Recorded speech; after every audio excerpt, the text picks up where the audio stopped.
Vamos a dar comienzo a este encuentro de la tarde. Los invitados en este caso son Ana Alvarado, Emilio García Huevi, lectores, dramaturgos, titiriteros, gestores, seres informáticos y dos de los fundadores del grupo El Periférico de Objetos. Aquellos que de 1990 a 2009 se transformaron en emblemas del teatro alternativo argentino y que abrieron realmente el panorama de los creadores locales a la escena internacional. Los mismos creadores que en este momento están presentando en el piso de arriba, si no lo recuerdo, es Máquina Hamlet, esa instalación en la cual evocan toda esa producción, esa maquinaria escénica desplegada a lo largo de tantos años.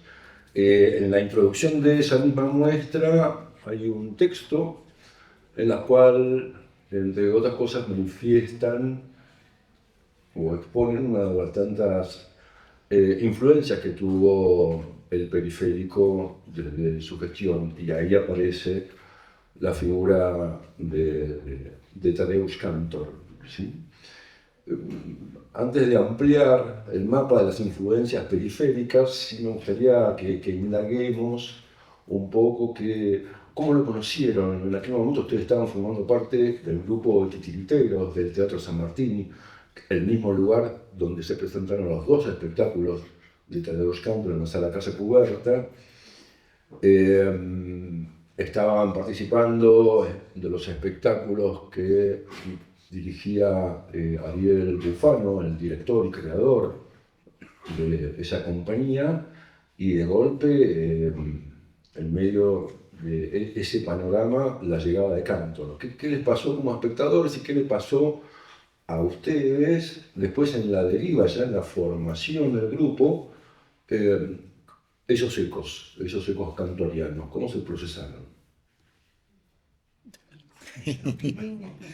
En principio nosotros fuimos muy afortunados justamente por estar trabajando dentro del grupo de titiriteros que producía en sus espectáculos en el Teatro San Martín, y esa década del 80 y principios de los 90, el director Till Stife tenía un buen presupuesto y lo colocaba muy bien en el sentido de acercar las producciones internacionales que para Latinoamérica o para Argentina específicamente eran imposibles por la distancia y porque la circulación internacional no era tan fluida como lo fue a posteriori, de traer creadores de la talla de Kantor, Pina Bausch, montaje de Ingmar Bergman, etc. Nosotros trabajábamos todos los días en el teatro, y entonces todos los ensayos generales o todas las funciones teníamos acceso. Y eso nos permitió de primera mano entrar en contacto con estos creadores, específicamente con la obra de Kantor. Si bien él había venido antes, nosotros ingresamos al grupo de titiriteros en 1987, Kantor había venido en el 84, pero la primera vez, ¿no? Sí. Y la segunda en el 87, cuando entramos nosotros.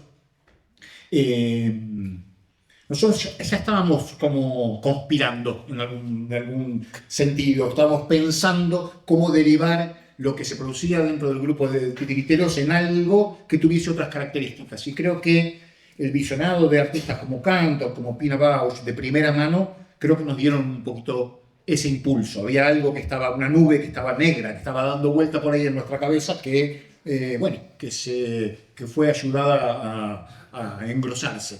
Me parece que en tu caso viste la segunda apuesta de Kantor. ¿En tu caso, Ana? No sé si... Hola. No. Lo prendemos y...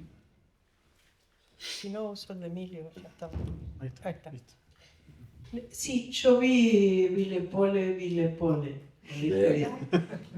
Pero bueno, en ese momento no me iba a dedicar al teatro, estaba estudiando artes visuales y los estudiantes, yo estudiaba pintura y los compañeros que estudiaban escultura ya sabían quién era Tadeusz Kantor y promovieron la ida a ver esa obra, y la obra era increíble, o sea, en el nivel de infinitos procedimientos que yo todavía no podía convertir en escénicos o en pensamiento escénico. Sí, cuando vi Que revienten los artistas. O sea, sí, anteriormente había podido visualizar, no sé, una máquina ametralladora, pero que era filmadora, sacaba fotos, ¿no? Bueno, un montón de imágenes, de colores, de pensamientos sobre la guerra, bueno, una cosa maravillosa. Pero después pude procesar eso como lenguaje escénico y qué interés me despertaba a mí esa multiplicidad de signos que tiene Cantor, que tenía Cantor, y que todos, un poco Mariana lo dijo antes, se te iban encima, ¿no? O sea, era como uno entraba dentro de la escena de Cantor por múltiples lugares, no era posible estar reduciendo eso a una lógica de una dramaturgia con un criterio como mayoritariamente nosotros veíamos en el teatro argentino de ese momento, salvando muchas excepciones. Pero digo, mayoritariamente había un texto teatral con ciertas características, se ponía en escena, y de repente él, y bueno, nombraron a otros recién, había ese juego maravilloso donde, bueno, no podíamos tampoco estar digiriendo y racionalizando todo lo que esa persona estaba poniendo en escena, y como público había que dejarse atravesar. Y eso a mí me imprime hasta el día de hoy. O sea, que los objetos en escena y las personas que están vinculadas a esos objetos tienen que generar múltiples signos, no puede ser solo uno. Eso me interesa para el lenguaje escénico, para la puesta en escena, para todo lo que sigo pensando. Así que esa primer cuestión es lo que más me impactó de Cantor, y por supuesto los objetos también, pero creo que los objetos para nosotros no eran tan desconcertantes como para otras personas, porque veníamos del universo de los objetos. Lo que sí era cómo Cantor usaba esos objetos, eso es otro tema. ¿Qué decía? ¿Qué temáticas encaraba con los objetos? No veíamos mucho teatro así nosotros acá. No, no se veía en aquel momento. Y también, retomando algo que dijo Mariana Obersten antes, somos 3 exponentes de que podemos levantar la mano diciendo vimos a Cantor. En aquel momento, el hecho de la Cantor era estar viendo un espectáculo que no contaba con subtítulos ni sobretítulos como querramos, por lo cual había un programa de mano y después a fumárselo. Los señores hablando en polaco, porque claro, es obvio, y esa ametralladora escénica, que eran esas dos experiencias, y al no tener traducción, no tener subtitulado, ¿no? Era todavía como más desconcertante, como cautivante. ¿Les pasaba eso como espectadores? Sí.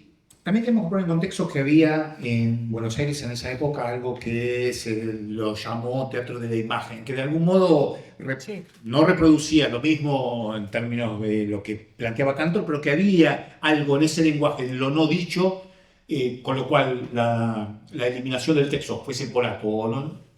También había cierto ejercicio para ver eso, ¿no? Me parece que... Y los espectáculos que venían no tenían subtítulos, ¿no? Me acuerdo venía el Teatro Rustaveli de Rusia, y todo era sin subtítulos, así que había algo que superaba el lenguaje verbal. Yo creo que en el caso específico de Cantor y lo que iba a ser la influencia, se quiere, en la producción del periférico de objetos, y Ana creo que lo dijo, es en el modo en que iba a utilizar el objeto Cantor, pensando la metonimia que producía el objeto y su relación con la muerte, es decir, el vínculo del cuerpo, del objeto, del muñeco y la muerte, creo que nos despertó a nosotros algo seminal que iba a ser parte de la esencia del grupo desde su comienzo, ¿no? También esto que él llamaba realidad degradada, que es más o menos lo mismo, ¿no? Digo, esto de encontrar las materialidades y los objetos dentro de esa realidad degradada. Y una cosa interesante que yo leí después sobre él, que no lo sabía, es que en esas selecciones, cuando seleccionaba sus objetos, tenía muy en cuenta al espectador que iba a tener. O sea, cuando lo pensaba desde Polonia, estaba pensando que esas referencias pudieran ser leídas por por el espectador, que esos desechos que encontraba y convertía en material escénico no eran solamente por un problema estético, sino también porque quería que le resonaran en la memoria, en la historia, en lo vivido, a los, qué sé yo, el uso de determinadas maderas, porque eso podía referirse a una población con determinados materiales que construía con eso, o sea, había todo un pensamiento en esa selección, no era solo el objeto encontrado, sino también muy seleccionado, muy comprometida la selección. Eso es muy interesante porque no había nada en la escena que fuera gratuito, ni era impresionante lo que armaba con eso. Otra cosa que a mí me parece fantástica es la actuación, o sea, el adelgazamiento del personaje, digamos, para construir esas formas humanas que se desplazaban en el espacio, que generaban semejante conmoción con una mínima actuación, incluso en la palabra, porque lo que se habla es poco. Y también como espectador, una única vez uno no hubiera podido comprender la totalidad de lo que él estaba diciendo. También entraba dentro de ese sacudón de las imágenes. Eso, no sé. Bueno. No, y al mismo tiempo el desmontaje del concepto de dramaturgia escénica, con la presencia del director, dando indicaciones, retando, reprobando o aprobando determinadas situaciones escénicas, desarticula la lógica tradicional de, bueno, de lo que es la forma teatral más clásica. Y eso también, para aquel momento, era innovador y era bastante desconcertante en el buen sentido. Es desarmar las presunciones del espectador para tener que ir elaborando in situ qué era lo que estaba aconteciendo en esa relación de este sujeto, que sabíamos quién era, que estaba ahí y que se inmiscuía dentro de una dramaturgia que estaba preestablecida. Esto también era como rupturista y novedoso, ¿no? Y esas informaciones que uno, que en aquel momento éramos muy jóvenes, íbamos mamando porque de algún modo había algo que, bueno, que rebotaba en lo que más adelante iba a ser. Sí, yo vi un mapita de la década del 80, más allá de lo que estaba sucediendo en el país, que no era poca cosa, dictadura, una guerra, democracia, juicio, crisis económica, menemismo. En 1980 viene Pina, que ustedes lo toman también como referencia, 84 Tadeusz Kantor. El mismo 84, la primera llegada de la Fura dels Baus al Festival de Córdoba, que a ver, eso fue el germen para todo, las derivas posteriores de Organización Negra a Fuerza Bruta. 87, Esturúa, justamente. 88, Philippe Gentil, figura compañía francesa icónica también para lo que es el teatro objeto, ¿no? Y ahí viene una seguidilla, porque bueno, la Organización Negra en el 89, en medio de la crisis, presenta el trabajo en el Obelisco, mientras que Ricardo Bartiz está estrenando Postales Argentinas en la Sala Cunil. A ver, una figura también fundante de todo ese momento, mientras que Alberto Félix Alberto y Javier Margulis estaban presentando, tras un varsoviano, Ritual de Comediantes, dos trabajos que fueron emblemas de lo que es teatro-imagen, ¿no? Y ahí, justo terminando el año, ustedes presentan el primer espectáculo en el Paracultural, cuando ya el Paracultural estaba cerrando su ciclo que había comenzado en 1986 con Gamas al Ajillo, que fueron evocadas justamente hace una semana en este mismo espacio. En medio de todo esto vienen ustedes. Bueno, sí. Bueno, La decisión de estrenar en el Para fue una decisión, así. Sí. Querían. Estar en el Ande. Sí, nuestras decisiones siempre devienen de accidentes, pero de accidentes o de casualidades que las utilizamos a favor. Y me parece que nosotros tampoco, primero, la cantidad de espacios en aquel momento independientes estaba muy reducida. Y por otro lado, nosotros montamos espectáculos y después pensábamos dónde lo íbamos a presentar. Pero evidentemente habíamos elegido un material que era Uburrey, que es el disparador del teatro del absurdo, que evidentemente no podía ir a cualquier teatro, inclusive la forma que habíamos elegido era bastante mordaz, obscena, el montaje, si bien eran con títeres todavía bastante precarios, evidentemente no había muchos lugares y encajamos en el lugar donde teníamos que encajar, medio de casualidad o también por las contingencias de las especificidades del espectáculo. Y en ese lugar fue donde dimos el puntapié inicial, justo como estaba cerrando el PANA, ¿no? Lo conocimos a Omar Viola, lo conocíamos a Omar Viola, que era fantástico. Entonces, bueno, ahí fuimos a parar a Paracultural. Una de las cabezas geniales del Paracultural. Sí, claro, claro. Y es como significativo porque Hugo Rey después se repone en Babilonia, donde realiza temporada, ya formal y cortés, después de haber participado en algunos festivales, variaciones sobre Beckett, bueno, variaciones sobre Belarraga, puntos suspensivos. Y Babilonia, si hablamos del paracultural, Babilonia es el eje del movimiento alternativo de los 90, que ustedes se lo apropiaron también. No tanto, pero bueno, hicimos lo que pudimos. Sí, evidentemente Babilonia es de algún modo la continuidad del paracultural por otros medios y recibe a muchos de los artistas que habían quedado sin espacio fundante o sin espacio propio, casi como era la del paracultural. Nos recibe Babilonia a nosotros con el segundo espectáculo, que es Variaciones sobre B, que si bien se había sido presentado en algunos pequeños festivales y habíamos hecho algunas funciones en el Teatro IFT al principio de la primera parte, cuando se constituyó, las 3 partes que tenía el espectáculo se presentó efectivamente en Babilonia y desde luego en Babilonia íbamos a hacer varios espectáculos más. Sí, Babilonia era el lugar en ese momento. Además, para nosotros, ahí estaba Tato Pavlovsky, ahí estaba Laura Schmusen, ahí estaba la gente con la que uno tenía que ganas de estar, digamos, en varios sentidos ideológicos también. Y ahí presentaron varios trabajos en los cuales fueron también como redefiniendo la búsqueda, porque de Hugo Rey, ¿sí?, a el último que presentaron en Babilonia, que debe haber sido... En Babilonia, Suedipus. Ah, Suedipus. Ah, es cierto, claro. Lo que pasa es que en el medio Máquinas Hamlet y Circo Negro, Máquinas Hamlet lo presentamos en el Callejón de los Deseos y Circo Negro en el Teatro Cervantes. Después volvimos a Babilonia con Suedipus. Claro.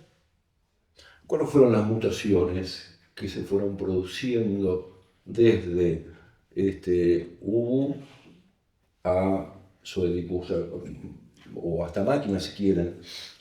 Todo el tiempo fueron mutaciones y lo interesante es que eran casi como una crisálida, mutaciones de descubrimiento, de entender las múltiples posibilidades que nos permitía un primer descubrimiento que fue caminando muy cerca por acá en San Telmo, haber descubierto una muñeca antigua, comprado para ver cómo funcionaba eso en escena y darnos cuenta que la muñeca en sí mismo no era solo un títere como cualquier otro títere, sino que portaba una serie de signos y de símbolos que nos asombraban a nosotros y después terminaron asombrando al espectador. Eso nos permitió un descubrimiento que íbamos a desplegar en su investigación a lo largo de todos los espectáculos. Usáramos muñecas o no usáramos muñecas, que era ese vínculo tan poderoso entre la categoría cínica propia del mismo objeto y el vínculo del manipulador con ese objeto en diferentes etapas y diferentes instancias y con diferentes estéticas. Es decir, que nos permitió, yo creo que Ubu fue el punto de partida para conocernos y aceptarnos como grupo, y de ahí en adelante empezar un trabajo de investigación que era fáctico, no era programático. Y la reflexión, hacer que siempre había reflexión, siempre era posterior. Y nosotros producíamos, no a ciegas, por supuesto nos documentábamos, teníamos referencia, llamábamos a maestros, nos contactábamos con filósofos, con historiadores de arte, nos daban los contenidos y nosotros producíamos bastante a ciegas, bastante impulsivamente, y después reflexionábamos. Pero no era programática la producción, sino que era en retrospectiva pensar qué era lo que se había hecho para ver cómo íbamos a seguir produciendo el próximo espectáculo.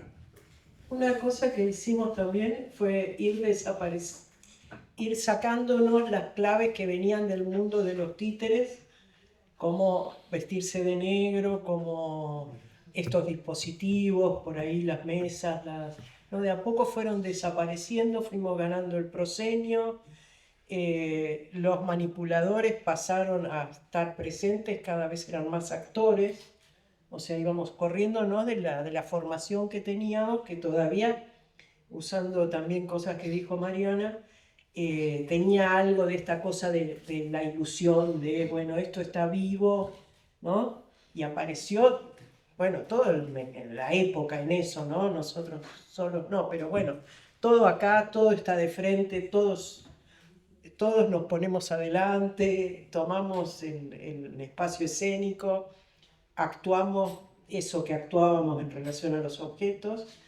Y después de lo que dijo Emilio, sí, nosotros creo que las muñecas antiguas fueron algo central, y además hacíamos muchos recorridos por lugares donde pudiéramos encontrar objetos, bueno, usemos acá, degradados, digamos, desechados, y que nos interesaran. Acumulábamos eso, a veces no lo usábamos, hicimos gastos al Pepe un montón, pero de ese universo objetual salía mucho del pensamiento escénico. Sí, hasta usar objetos, que bueno, no sería el término objetos, vivos, ¿no? Estaba la gallina, sí. O el gallo ese. Sí, una gallina, había artemias, había una araña, había un pollo muerto, digamos, una gallina muerta. Se fue claro, en el sexto o séptimo espectáculo. Creo que sí. Sí. Que comenzaba con vos corriendo, tratando de agarrar gallina y agarrándola, porque no empezaba el espectáculo hasta que lo agarraba. Podía durar lo que... Sí.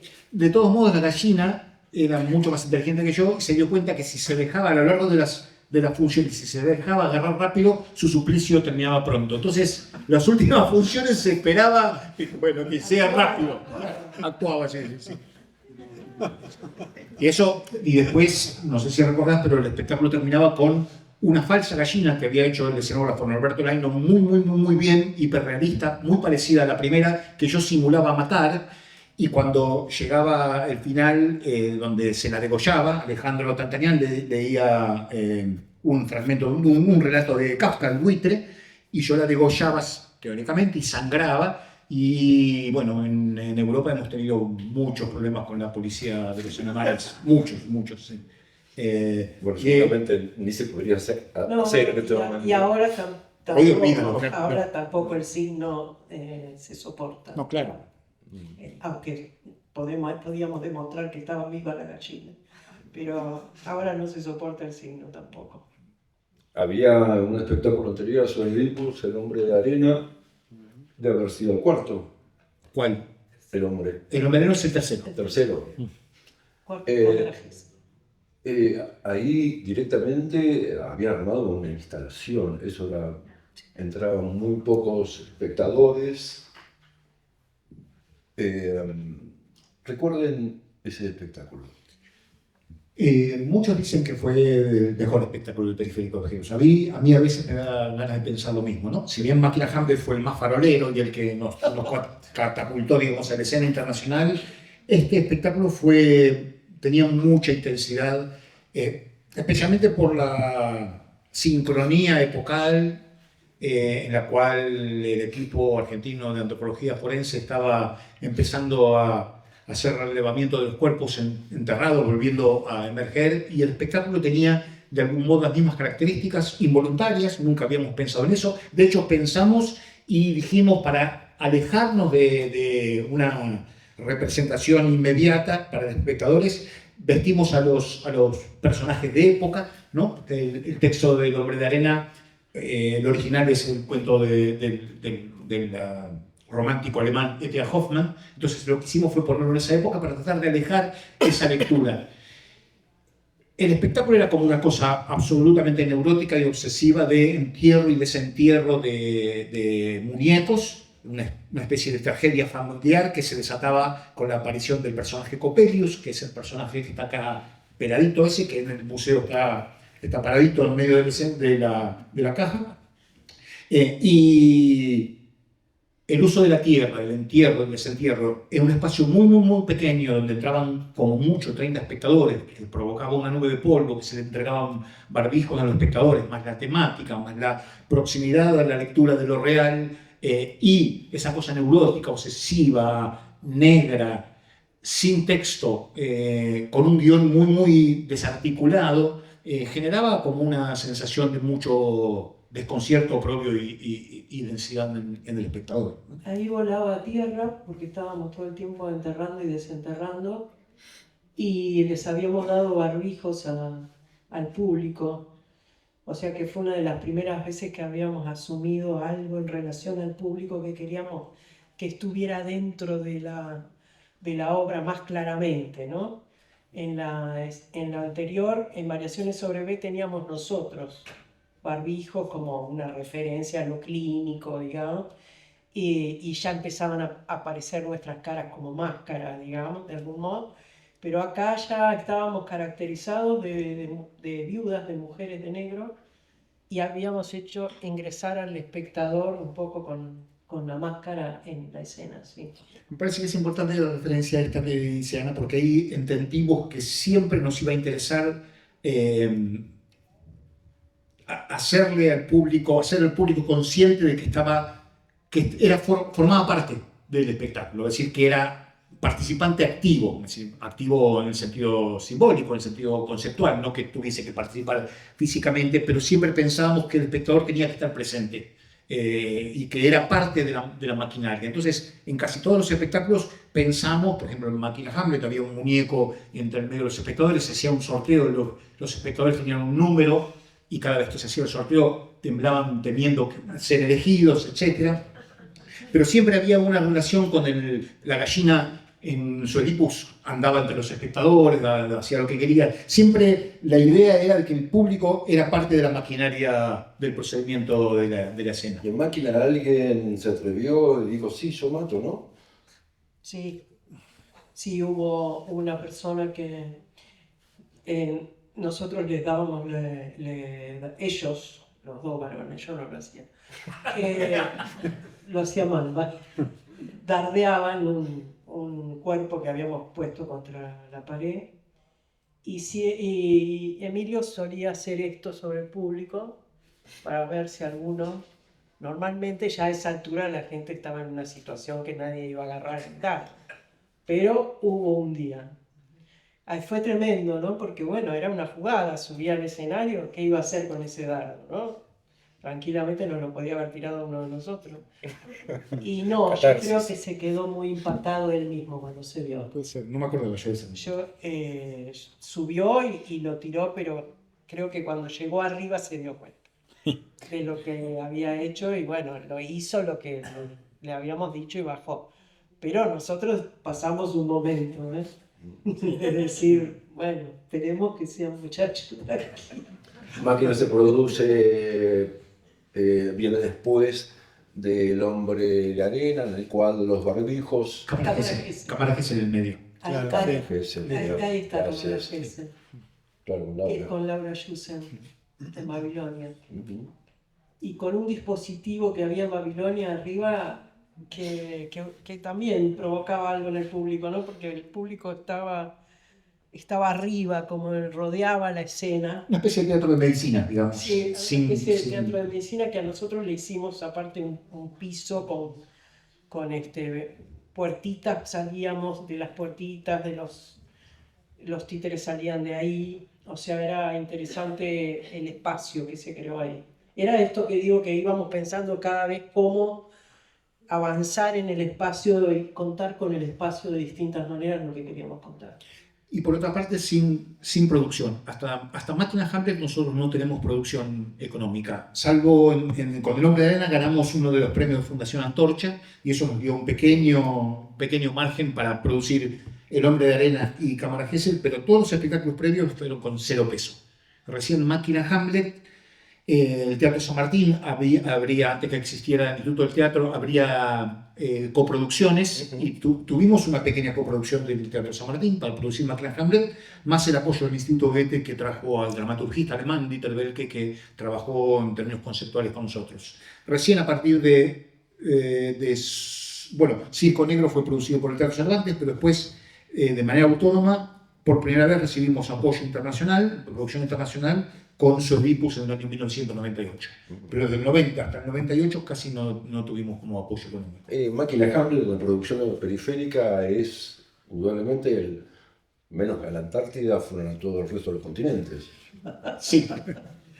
Sí, estuvo 5 años girando sin parar y presentándose en Buenos Aires. Y de hecho, mientras giraba Máquina Hamlet, nosotros creamos Circo Negro y creamos Oedipus. Y mientras Máquina Hamlet seguía girando, tuvo mucho impacto en Europa y fue vendido entre directores de festival como Pancho Caliente.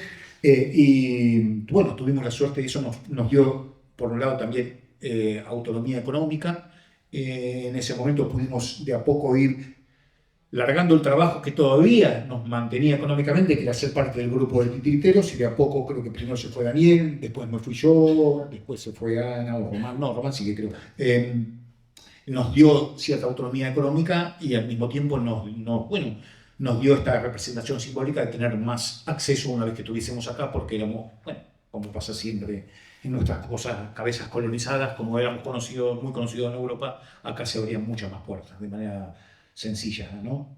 Y también eso tuvo un correlato con la cantidad de público acá, ¿no? Sí. Bueno, Máquina, a ver, Tuvo 5 reventaba espacio callejón en su momento. Tuvimos 5 años en el Callejón haciendo funciones, sí.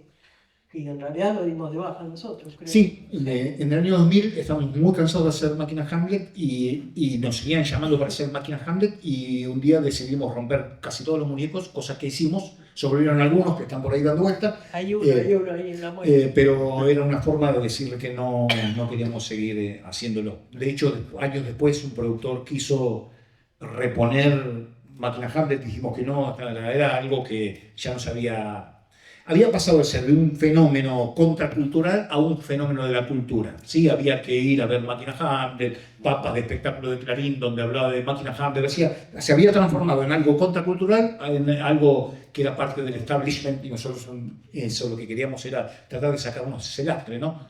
Nos habían dado premio ACE y todas estas cosas. Sí, ganan todo. Sí. Y bueno, nos queremos sacudir como los perros un poco esas pulgas. ¿Costó esa tarde o noche que decidieron romper todo? Por lo menos toda la maquinaria de Hamlet. No, bueno, fue un poquito después y ya estábamos como en situación de definir que eso no seguía y entonces hubo un día también que se convocó gente, los que se querían llevar algo, ¿no? No me acuerdo, puede ser, ya no me acuerdo qué fue. Sí, en un estudio que tenía Daniel, y ahí convocamos si había gente que quería llevarse algo, que viniera y se lo llevaron. Y hay anécdotas, por ejemplo, hay unos cajones que dicen el periférico de objetos, que eran de la carga, y una vez una estudiante me mandó una foto, uno estaba unido a... En Mercado Libre. No, estaba en el subte, no. En el subte en Urquiza se ve que alguien lo había usado, tirado, y entonces había alguien que vivía en la calle que estaba usando el cajón del periférico de objetos. O sea, que sirvió, continuó su vida. Pero no lo pudimos tener acá para la muestra. ¿Qué va a hacer? Y cuando antes estuvieron exponiendo los investigadores polacos, ahí mostraban partes de escenografías, de puestas de Tadeusz Kantor, devenidas en objetos artísticos expuestos en Kassel, y siguen los nombres. Ahora a ustedes está pasando algo similar, ¿no? Sí, bueno, esto es la muestra gestión de Victoria Norton y de Alejandro Tondanian, Jimena Ferreiro y Andrés Gallina, que proponen esta dinámica de qué modo el teatro, por las características específicas que tiene el teatro, digamos, de los 60 en adelante en su relación con las artes visuales, puede ingresar al museo y también ser parte de, bueno, una dinámica expositiva que no necesite al cuerpo presente, pero que de algún modo pueda dar testimonio de una época, de un modo de hacer y de una materialidad que puede ser vista sin necesidad de la utilización del cuerpo presente, la palabra, etcétera, etcétera, ¿no? Ese movimiento creo que tiene que ver con las especificidades de nuestro trabajo, ¿no? Del trabajo nuestro y de otros, obviamente, que están expuestos a lo largo de todo el museo hoy. Sí, muy interesante la muestra, las decisiones que tomaron de curaduría, está muy bien. ¿Y qué les pasó a ustedes cuando Román Lamas, Daniel Veronese y ustedes dos se volvieron a juntar después de bastante tiempo, por lo menos los cuatro, ¿sí? Para encarar esto de revisitarse de alguna manera, reformularse, lo que aplique?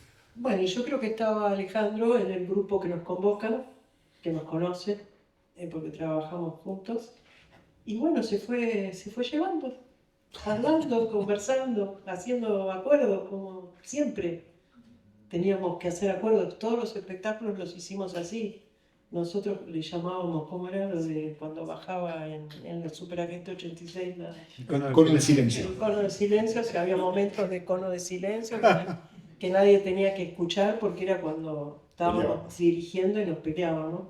Entonces, bueno, cuando había actores de fuera del grupo, había un momento de los 3 o 4, los que nos tocaran en ese momento, debatiendo. Pero bueno, estuvo bien. Realmente nos fueron llevando a acuerdos, así que estuvo muy bien.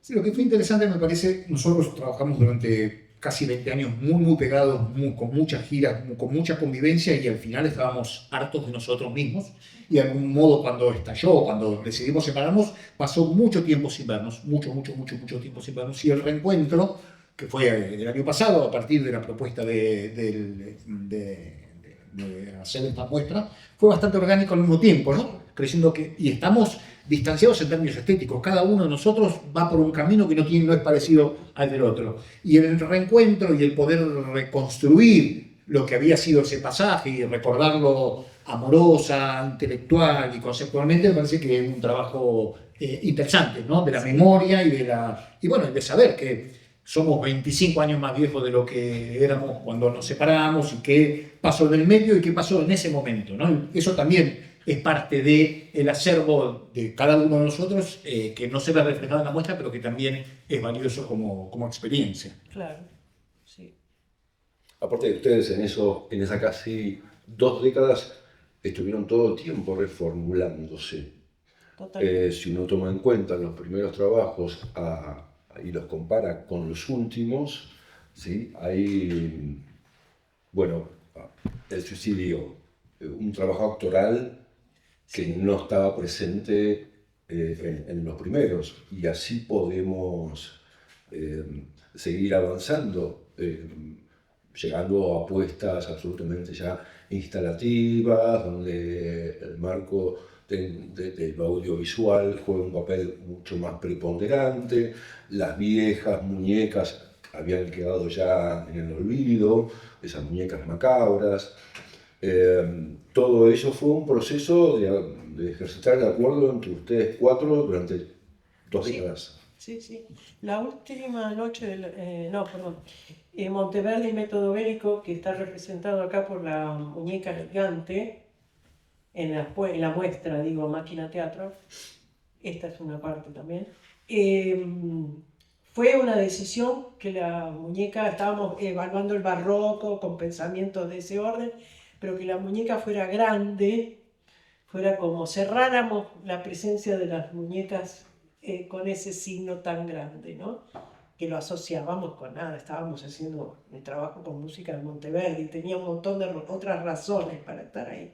Pero también eso, la idea de ya está, es la más grande, listo. Terminamos con esto. Y la desarmábamos al final, ¿no? Era como un gesto autorreferencial. Sí, una cosa que es bastante singular es que nosotros a lo largo de las 11 creaciones, estas discusiones, estos conos del silencio bajaban, pero simplemente para cerrar acuerdos de diferencias que eran mínimas, pero era muy orgánica nuestros modos de producir, siendo 3 directores todo el tiempo, más indios, más cacique que indios casi, ¿no? Había más gente fuera del escenario que adentro del escenario, pero era bastante orgánica, no teníamos grandes discusiones y teníamos muy claro que nosotros decíamos que esto podía ser del universo periférico y esto no. Y era claro, en ese sentido había acuerdos previos que sabíamos que determinadas ideas eran posibles y determinadas ideas o propuestas formales no eran posibles. Y había una serie de acuerdos tácitos que se fueron respetando casi hasta último momento, hasta que estábamos ya demasiado abiertos cada uno en su camino y tuvimos que separar el grupo, pero que era muy orgánica el modo de producción en términos de cabeza, ¿no? Y de formalidad también. ¿Y le costó dar un cierre al periférico? ¿O fue como con máquinas que dijeron, bueno, hasta acá llegamos, abrimos las valijas y que se las lleven los objetos de máquina y a otra cosa? Yo voy a decir lo que pienso yo. Que no tiene por Y qué. después yo, depende de qué diga vos, voy a decir yo. No, yo creo que fue de a poquito, los últimos espectáculos se fue generando una fractura. El espectáculo que se está viendo ahora, este espectáculo se llama La última noche de la humanidad.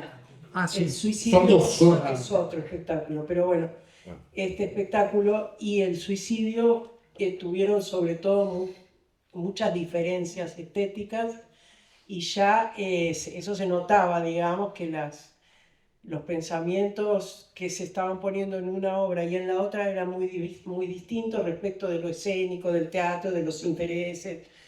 Y nos volvimos a juntar en el Manifiesto de Niños, el último, que creo que, bueno, que fue muy interesante como proceso en general de montaje y el recorrido que hizo en giras y cómo volvió acá a Buenos Aires transformado y esa gran caja que también se ve en la muestra que contenía mucho hacia afuera y hacia adentro, exterior e interior. Y creo que ahí algo se cerró. Fue como, bueno, hasta acá llegamos, esto estuvo bueno, seguimos desarrollando, pero después no podíamos tener el deseo de generar otro espectáculo más. Sí, lo particular fue que nunca dimos un cierre, no dijimos hasta acá llegamos, dejamos de vernos. Sí. Dejamos de ensayar, dejamos de vernos y dimos por sentado que se acababa. En relación a lo que dice Ana, con respecto al suicidio y a la última noche de la humanidad, nosotros creo que cometimos un error táctico, que fue que en ese año, o el año previo, nos proponen de 2 lugares, de 2 festivales, uno en Alemania y otro en Austria, producir al mismo tiempo 2 espectáculos. Y como la capacidad logística para hacer los 2 espectáculos no la teníamos, decidimos abrir el grupo y no ser los 3 dirigiendo los 2 espectáculos. Y creo que este error táctico que tiene que ver un poco con la fascinación de que te quieran producir dos festivales poniéndote mucha plata al mismo tiempo, y este fue un error, si se quiere, de mercado, pongámoslo, ¿no? Capitalista, creo que generó un poco esa debacle, ¿no? Esa discontinuidad, porque hasta ese momento veníamos trabajando todos juntos todo el tiempo y de pronto los 2 espectáculos se hicieron con parcialidades. Igual yo no me veo, la verdad, a veces cuando veo grupos que cumplen 50 años, no hubiéramos llegado ni por casualidad. Ese fue el evento, pero si no hubiera habido otro, no. Bueno, los matosos ya que están, y por eso no digo brujas, pero bueno. No quiere decir que no esté bueno. Está bueno que les pase y que puedan, pero no creo que hubiéramos podido nosotros. No. Y ahora, así como estábamos analizando antes, bueno, ¿qué dejó Cantor? Cuando mira la producción periférica, cuando visitan la muestra, vos estuviste haciendo recorridos guiados también, ¿no? No, todavía no. Ok. Sí. ¿Qué sienten que dejó? ¿O aportó? ¿O su huella? ¿Qué onda? El otro día, cuando tuvimos esta reunión previa para pensar para dónde íbamos a ir, me parece que Ana dijo algo que me parece que está bueno, lo digas vos, que más allá de la cuestión obvia y formal de lo que planteaba Cantor en términos de la materialidad del espectáculo, hay algo que tiene que ver con lo conceptual, que es más profundo y es menos visible. Y creo que esto fue la raíz de lo que dejó Cantor hacia adentro de nosotros, que no es tanto el muñeco, el objeto, la formalidad, sino un modo de pensar, un modo de transitar el vínculo de una idea con su materialización en términos formales, entendiendo que lo que hacía Cantor iba a ser muy próximo a lo que vamos a hacer nosotros, que era la forma como un concepto. la idea siempre subsumida en una formalidad, nunca un discurso por delante de la forma, porque eso va en contra de la producción estética, en donde la forma es lo que narra, lo que define en términos conceptuales, y siguiendo en esta lógica del planteo de Cantor, la forma era el sentido de la obra. No quiere decir formalismo, sino que una formalidad que incluya una propuesta de sentido que tiene que ser descubierta por el público porque es lo suficientemente abierta para no ser narrativa, pedagógica, colonizadora, explicativa y de baja estofa, ¿no? Sí, pero seguramente me expresé mal. Yo preguntaba... bueno, pero estuve bien. Muy bien, ya estaba guionado esto. Preguntaba sobre qué ha dejado el periférico, ¿sí? ¿A Cantor? No, a Cantor no mezclemos los Cantor. A todo el público. A ustedes, o sea que, claro, ahora lo ven a la distancia y es más, lo pueden visitar a partir de la muestra y entonces cuando se confrontan con ese pasado que construyeron a lo largo de casi 2 décadas, ¿qué ven? ¿Qué dejó? ¿Qué piensan de todo aquello?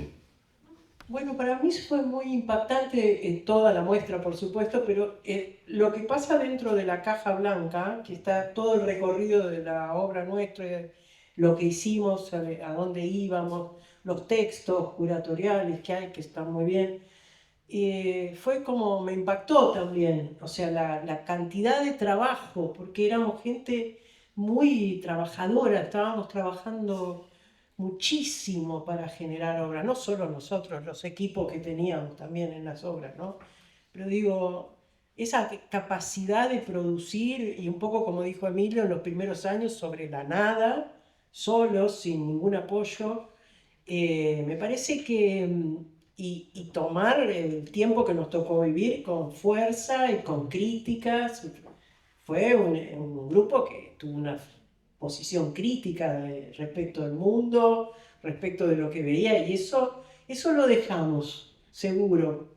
Yo he sido docente muchos años en la universidad y he tenido un montón de estudiantes que hacen referencia porque lo veían no tanto conmigo, pero en otras materias, y sé que esa mirada sobre el mundo, el teatro mirando lo que pasaba, cómo lo hacíamos nosotros en la escena, les interesa, les inquieta, aparece como un deseo a muchos.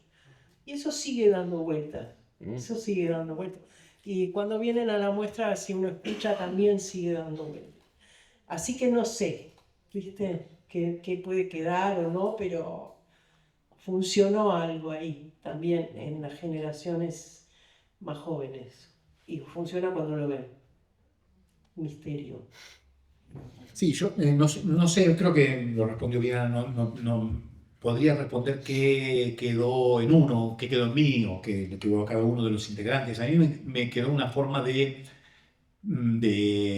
producir en relación yo creo que todavía sigo pensando del mismo modo, ¿no? Pensar el objeto, todo lo que está fuera del sujeto es un objeto, entonces cuando uno dirige actores yo lo pienso como un objeto en el sentido más profundo y no tan vulgar el término, pensar esa materialidad, la formalidad, que es trabajar con una forma, con una materia, que parece una perogrullada, pero uno se pregunta cuando decide utilizar un vaso en escena qué características tiene, qué contenido, ¿sí? Pensar creo que sigo pensando de la misma forma que pensaba la escena, si bien con otras características, haciendo otras cosas que no tienen nada que ver, pensando de esa misma forma que aprendí a pensar con el periférico de objeto. Entonces, este es mi propio legado, el legado que el grupo deja en mí como artista, siento, ¿no? En términos internos, ¿no? En términos externos creo que lo explicó bien Ana. Yo, por ejemplo, estoy haciendo un espectáculo que se llama El Vestido en el Teatro Regio y me di cuenta hace relativamente poco que una máquina que puse en escena es una máquina Cantor periférico. O sea, no me daba cuenta, la tenía asumida como propia. Y como vine acá y esto, dije, claro, porque... Esto viene de acá. Viene de allá, pero porque sí, porque hay una cosa de la evocación, es una máquina que está para evocar, ¿no? En eso cantoriano sería, ¿no? Aparece, es más, entra y sale, o sea, muy canto. La máquina entra y sale y su aparición es para evocar. Y después tiene algunos elementos, ahí unas cabecitas de muñeco, con luces. Algo macabro por ahí. Hay una cosita. Sí, sí, todo lo demás no tiene nada que ver, pero efectivamente ahí está. Sí, sí. Bueno, gente, millones de gracias. Y toda la observación.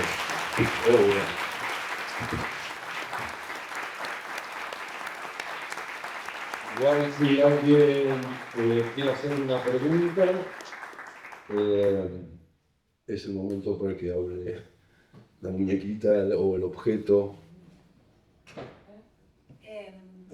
Yo, en realidad, con todo esto que decían ustedes de evocar, que provoca la máquina, en esta idea cantoriana de entrar y salir, yo me preguntaba, ¿no?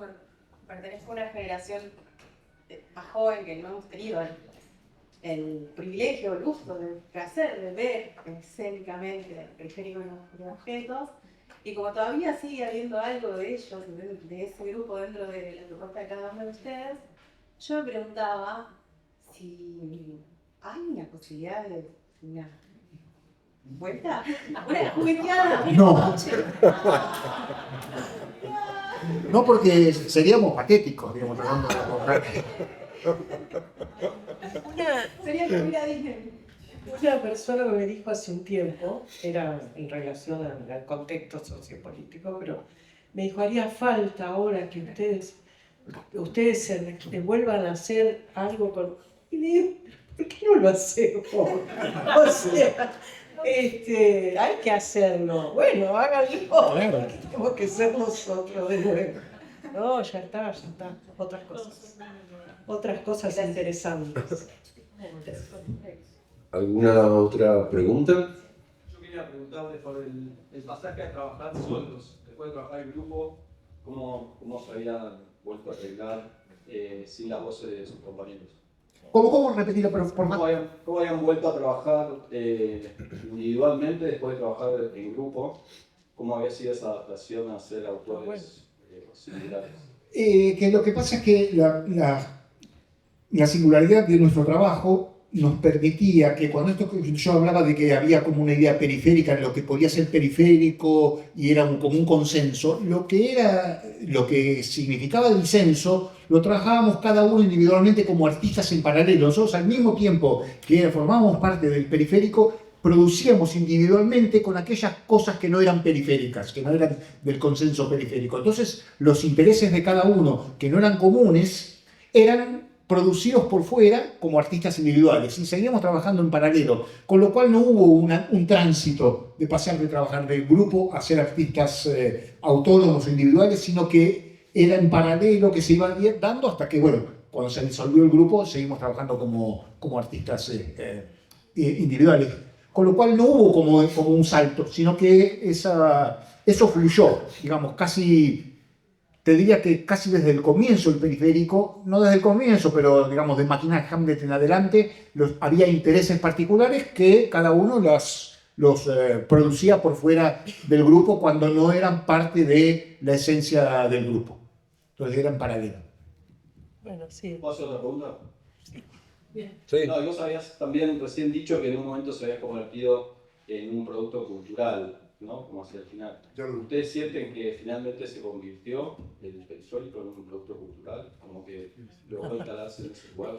Creo que la respuesta es sí y no, digamos, ¿no? Sí, evidentemente, especialmente con Máquina Hamlet y de ahí en adelante, empezamos a formar parte de lo que es el aparato cultural de un contexto social o internacional, con la circulación internacional, etcétera, etcétera. Pero las propuestas internas que tenía el periférico en términos formales también generaban cierta reacción a ser algo como consumible culturalmente. Entonces hay como una contradicción, es que éramos parte de la producción cultural sistémica, pero al mismo tiempo por los contenidos, por el modo de aproximarnos y los tópicos y los intereses, también era como bastante reactivo a eso. Entonces es tanto una cosa como otra, está con un pie adentro y un pie afuera. al mismo tiempo. Me parece que le pasó al grupo en el sentido en lo que estás preguntando.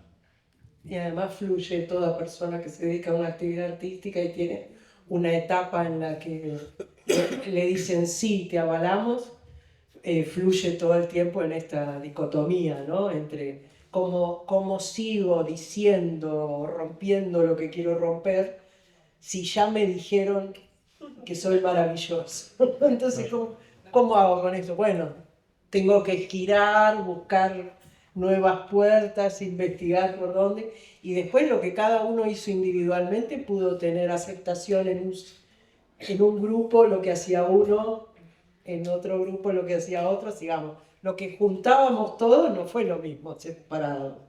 Y eso creo que está bien. Creo que, bueno, también el público iba en la dirección de lo que le interesaba más de cada uno. Así que sí, es un cambio grande, pero bueno, también vital, porque si no, te detenés. ¿Alguna otra pregunta? Yo, respecto un poco a los métodos de producción, entiendo que trabajaban siguiendo la línea de Cantor, algo más experimental o lejos de una dramaturgia clásica, pero me interesa cómo pensaban eso, sobre todo en la participación de los títeres, si se sentaban y escribían algo, algún esbozo, o era todo charlado, o por ahí improvisaban y posterior a eso esquematizaban algo, o cómo trabajaban eso. No era metódico y era coyuntural en función de lo que planeábamos hacer como próximo espectáculo. A veces podía ser una idea, a veces podía ser un material, a veces podía ser un universo y a veces podía ser un objeto, el elemento disparador. Entonces, en función de la coyuntura de la producción de ese espectáculo, los procedimientos eran distintos. Trabajo de mesa era a partir de siempre una puesta en prueba de algo que tenía que ver con la materialidad. O sea, empezábamos siempre desde la forma, más allá que hubiese una idea. A veces las ideas eran modificadas por la forma. Por ejemplo, en El Hombre de Arena, en realidad nosotros habíamos planteado que el tercer espectáculo iba a ser la caída de la casa Usher de Edgar Allan Poe. Y nos dimos cuenta que empezando a probar esas cosas estábamos más cerca de cuando encontramos el ensayo de Freud, Das Unheil, lo siniestro, acerca del cuento de Hoffmann, que era más apropiado trabajar sobre el cuento de Hoffmann. Pero esto no se repetía en el próximo espectáculo ni se dio en el anterior. Los procedimientos eran variados y no nos ateníamos a ninguna estructura porque tampoco teníamos formación estructurada en la producción o en el aprendizaje del quehacer artístico. Entonces íbamos aprendiendo también sobre la marcha, con mucha prueba y error. Igual, para detallar un poco, había a veces texto, de hecho la máquina Hamlet es de Heiner Müller, ¿no?